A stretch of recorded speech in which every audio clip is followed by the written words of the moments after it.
Good morning, কেমন আছেন সবাই? মৌমিতার সেকেন্ড ইনিংস ব্লগে আপনাদের সকলকে স্বাগত জানাই। আজকে রবিবার, পয়লা বৈশাখ, তাই সকলকে জানাই শুভ নববর্ষের প্রীতি শুভেচ্ছা ও বড়দের সকলকে জানাই আমার তরফ থেকে প্রণাম।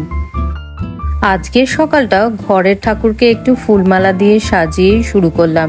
বছরের প্রথম দিন আর ঠাকুরকে একটু সেবা করব না, তা কি হতে পারে? তাই আজকে এইভাবেই দিনটা শুরু করছি। আসলে আমার ব্লগটা দিতে একটু দেরি হয়ে গেল, তার কারণ তো আপনারা জানেনই। 16ই এপ্রিল আমি হসপিটালে অ্যাডমিট হই গলব্লাডার স্টোনের অপারেশনের জন্য। তাই ভাবলাম হসপিটালে অ্যাডমিট হওয়ার আগে পয়লা বৈশাখটা একটু জমিয়ে আনন্দ করে নিই।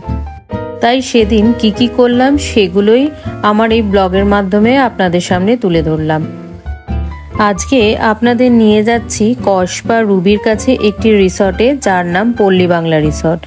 এখানকার পরিবেশটা খুবই সুন্দর। ও আরেকটি কথা এই রিসর্ট সম্পর্কে জানিয়ে রাখি যে এই রিসর্টটি পেট ফ্রেন্ডলি রিসর্ট। এখানে আমার স্টেকেশনের ইচ্ছা ছিল, তবে আজকের জন্য কোনো রুমই অ্যাভেলেবেল ছিল না। তাই ভাবলাম লাঞ্চ করেই খানিকটা মনের স্বাদ পূরণ করি। কলকাতার মধ্যে এমন একটি গ্রাম্য পরিবেশের মধ্যে রিসর্ট ভালোই হলো জানা থাকলো। যখনই একটা দিন বাড়ির বাইরে প্রিয়জনদের সঙ্গে স্পেন্ড করতে ইচ্ছা করবে, তখনই টুক করে চলে আসতে পারবেন। তাই আজকে জায়গাটা সম্পর্কে ভালো করে নলেজ নিয়ে যাই। এরপরে যেদিনই আসবো আপনাদেরকেও সঙ্গে নেব।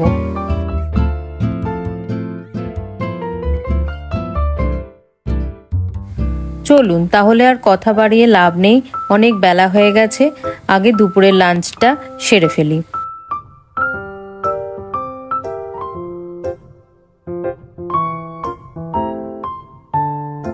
রেস্টুরেন্টটা বেশ বড়, একদিকে বসে আপনি অপেক্ষাও করতে পারেন আর তার সাথে সাথে খাবারের মেনু দেখে অর্ডারও করে দিতে পারেন, যাতে চট করে টেবিল ফাঁকা হলেই আপনি আপনার খাবারটি সামনে পেয়ে যাবেন আর অপেক্ষা করতে হবে না। দেখুন কি সুন্দর করে সাজিয়েছে না রেস্টুরেন্টটা।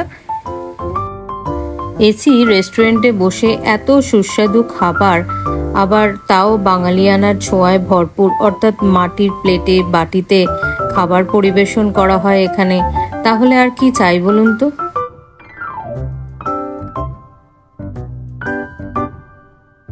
টেবিলে বসে প্রথমেই পেয়ে গেলাম ওয়েলকাম ড্রিঙ্কস, অর্থাৎ আমপান্নার শরবত। আর আমরা আগে থেকেই তো অর্ডার করে দিয়েছিলাম পল্লী বাংলার স্পেশাল আমিষ থালি, আর তার সাথে সাথে একটা পোলাও থালি। 8-10 রকমের পদ দিয়ে সাজানো ছিল এই স্পেশাল থালিটা। প্রত্যেকটা পদই ছিল খুবই সুস্বাদু খেতে।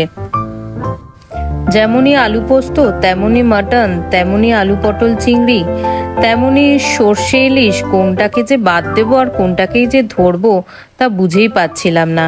আর তার সাথে ছিল চাটনি, পাঁপড়, দই, মিষ্টি, আর সবশেষে বাঙালির সব থেকে প্রিয় জিনিস চালের পায়েস, যেটা ছাড়া আমাদের বাঙালির কোনো অকেশনই পূর্ণ হবে না। আজকের দিনে এত সুন্দর খাবার খেয়ে মন প্রাণ দুটোই জুড়িয়ে গেল। চলুন বাইরে বেরিয়ে আপনাদেরকে চতুর্দিকটা ঘুরিয়ে দেখাই।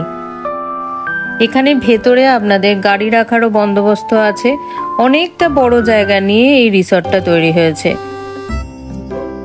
তবে আজকের দিনে কোনো রুমই খালি ছিল না, তাই আপনাদের সঙ্গে তা আর শেয়ার করতে পারলাম না। তাই একটু ফটোশ্যুট করেই বেরিয়ে পড়লাম।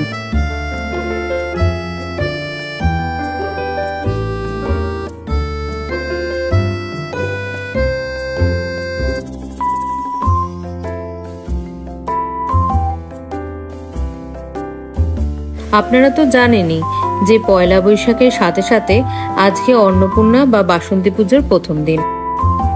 আমার একজন আত্মীয়র বাড়িতে বাসন্তী পুজো হচ্ছে, তাই ভাবলাম যে যাবার সময় একবার প্রতিমা দর্শন করে যাই।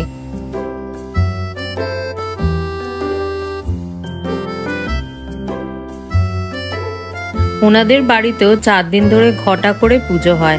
আমরাও অন্যান্য বছরে এই 4 দিন পুজো দেখতে বা ভোগ খেতেই আসতাম, কিন্তু এবছরে তো তা আর হবার নয়, যেহেতু 16তেই আমার হসপিটালে অ্যাডমিশনের ডেট রয়েছে। তাই ভাবলাম আজই একবার প্রতিমা দর্শন করে ঘুরে যাই। কি সুন্দর হয়েছে না প্রতিমাটি, দেখে মন প্রাণ জুড়িয়ে গেল।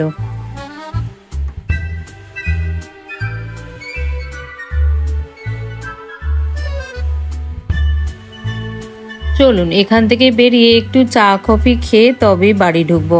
আসলে এতই অবেলায় খাওয়া হয়েছে যে রাতে আর ডিনার কিছু করব না বলেই ঠিক করেছি, তাই মনটা একটু চা চা কফি কফি করছে। তাই হাতের কাছেই সাউথ সিটি ছিল আর এখানকারই স্টারবাক্সে চলে এলাম। আর এখানে আসার উদ্দেশ্যই হলো নববর্ষ উপলক্ষে Starbucks buy any food item and get 50% off on second food item. আর এই অফারটা ছিল 12ই এপ্রিল থেকে 15ই এপ্রিল সমস্ত স্টারবাক্সে কলকাতার আউটলেটে। তাই এই কথাটা যখনই জানতে পারলাম তখন আর ছাড়ি কেন, এই অফারটা অ্যাভেল করতেই চলে এলাম সাউথ সিটি স্টারবাক্সে। কি সুন্দর করে সাজিয়েছে না বাইরেটা।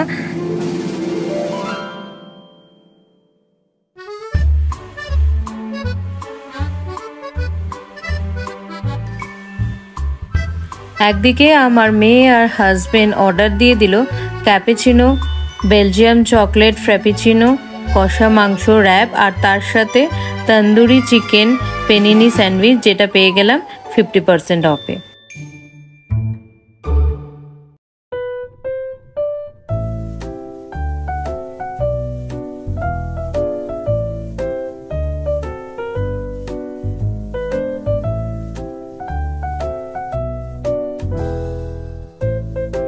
এদের বেভারেজ অ্যান্ড ফুড সম্পর্কে আর কি বলবো, জাস্ট অসম।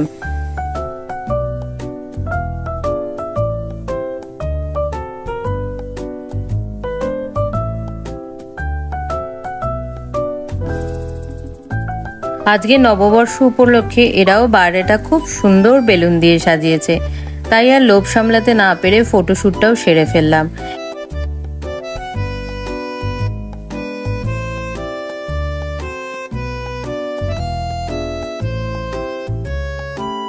নববর্ষ উপলক্ষে সাউথ সিটিকেও খুব সুন্দর করে সাজিয়েছে, চলুন আপনাদের সঙ্গে সেটাও শেয়ার করি আর খানিকটা ফটোশ্যুটও সেরে ফেলি।